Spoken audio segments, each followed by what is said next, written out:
It is common to hear people say, government should be doing this, or government should be doing that. Government should be paying for this service, or government should be funding that. Government should run this aspect of society, or government should take control of that service. It is easy for people to get influenced by ideas and become quite emphatic or emotional about what government should be doing. But before we get carried away with what we think government should do to help us, we must first settle a most fundamental question. What is government for? This is such a basic, fundamental question, chances are that the listener of this presentation has never even asked it of themselves. Yet in order for us to make proper conclusions about what government should be doing, it is crucial that we answer this question. Does government exist to take care of us? Is government here to take control over society as if by some inherent right? Is it government's prerogative to redistribute wealth? Who granted government with this power? From whom did this ability to undertake the redistribution come? Or is government's proper function much simpler, much more limited, in the interests of preserving freedom of the individual? Many, even among Latter-day Saints, are confused on this issue.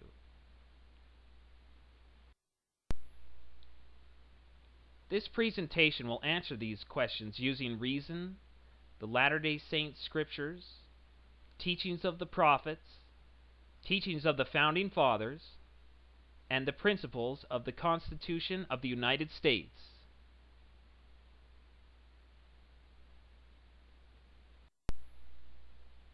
There is no need to get in a distracting discussion about the virtues or merits or failures of certain political parties. They have all failed us in one way or another. What is critical for us to discuss and to defend is not political parties, but correct principles, eternal principles of truth regarding politics and freedom. First, some axioms, or some things on which Latter-day Saints all agree, or which we should all agree. Number 1. Government is instituted among men by God for the benefit of humanity. The Doctrine and Covenants says, "We believe that governments were instituted of God for the benefit of man." Government is necessary for the good of society. Number 2. God knows how to structure government and society in the best possible way for the best possible good of mankind. Number 3. The best possible government for society is one that preserves freedom for people. In the pre-existence, Satan wanted to destroy the principle of freedom of choice and force all people to conform to his will in a great dictatorship. God rejected this plan and ordained that all people should have freedom of choice and exercise freedom of action. Number 4. God has revealed his marvelous plan of government to mankind. The Lord said, "For this purpose of freedom have I established the constitution of this land by the hands of wise men whom I raised up unto this very purpose." The Lord has also declared that the constitution of the people, which I have suffered to be established, should be maintained for the rights and protection of all flesh, according to just and holy principles, that every man may act in doctrine and principle pertaining to futurity, according to the moral agency which I have given unto him. The Lord further declared that, "And the law of the land which is constitutional, supporting that principle of freedom and maintaining rights and privileges, belongs to all mankind, and is justifiable before me.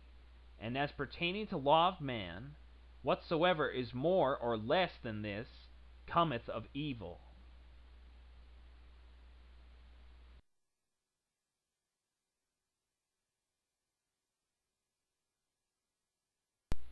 The prophet Joseph Smith declared, "The Constitution of the United States is a glorious standard. It is founded in the wisdom of God. It is a heavenly banner." The prophet Joseph Smith thought so highly of the Constitution that he classed it among other revelations of God. He said, "We say that God is true, that the Constitution of the United States is true, that the Bible is true, that the Book of Mormon is true, that the Book of Covenants is true, that Christ is true, that the ministering angels sent forth from God are true." The prophet Joseph Smith also remarked, "I am the greatest advocate of the Constitution of the United States there is on earth." President J. Reuben Clark of the First Presidency taught, "The Constitution of the United States is a great and treasured part of my religion. The overturning or the material changing or the distortion of any fundamental principle of our constitutional government would thus do violence to my religion. The constitutional principle of freedom in maintaining rights and privileges belongs to all mankind and is justifiable before the Lord. The Constitution is His plan for the government of free men."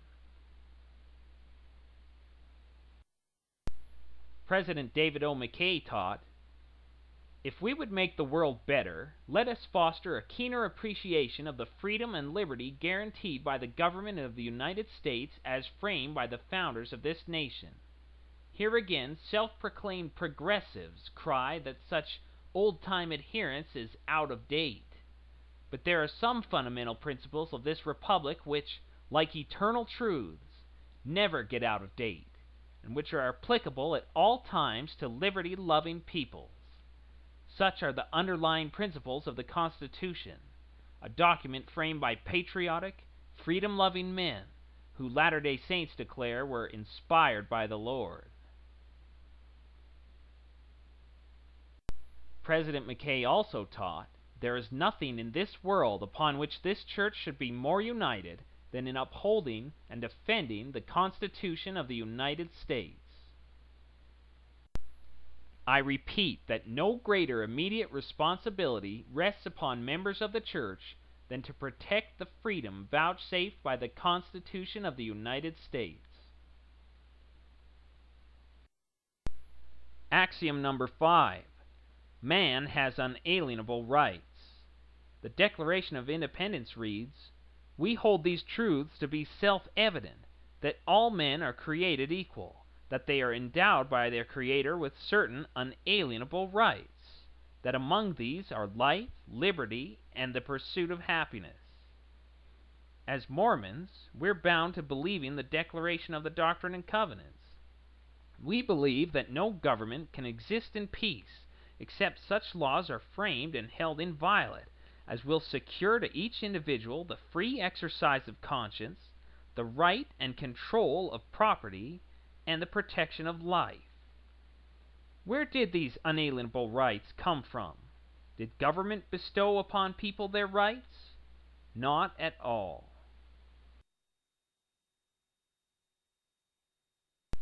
We have rights because we are human beings, and because God created us to be free. Ezra Taft Benson taught, "Rights are either God-given as part of the divine plan, or they are granted by government as part of the political plan. Reason, necessity, tradition, and religious convictions all lead me to accept the divine origin of these rights. If we accept the premise that human rights are granted by government, then we must be willing to accept the corollary, that they can be denied by government. I shall never accept that premise." To reiterate, all human beings have an inherent and sacred right to at least the following things: the freedom of religion, opinion, and thought; the right to life, free from arbitrary killing by government or other citizens; the right to liberty, free from arbitrary incarceration or forced servitude; the right to privacy, to be secure in one's own home, papers, and effects from unwarranted prying; and the right to property, which includes land, material goods, and means, that is, money. Money is a person's property. These are only a few of the important rights of man. Others could be listed.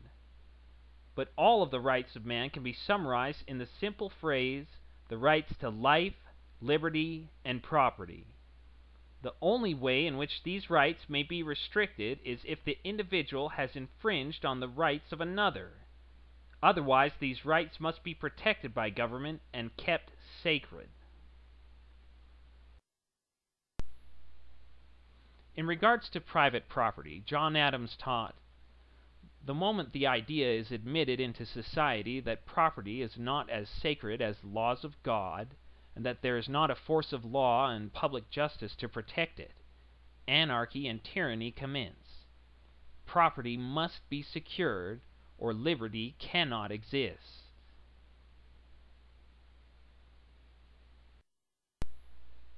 Axiom number 6.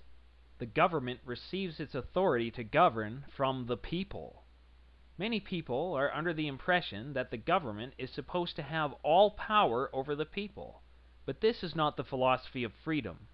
The Founding Fathers declared that to secure these unalienable rights, governments are instituted among men, deriving their just powers from the consent of the governed.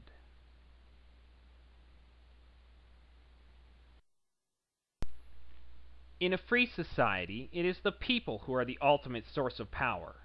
Hence the phrase at the beginning of the Constitution, "We the people." And the people merely delegate their powers to government. The resultant elected representatives in government are then supposed to act in the capacity of servants, not overlords.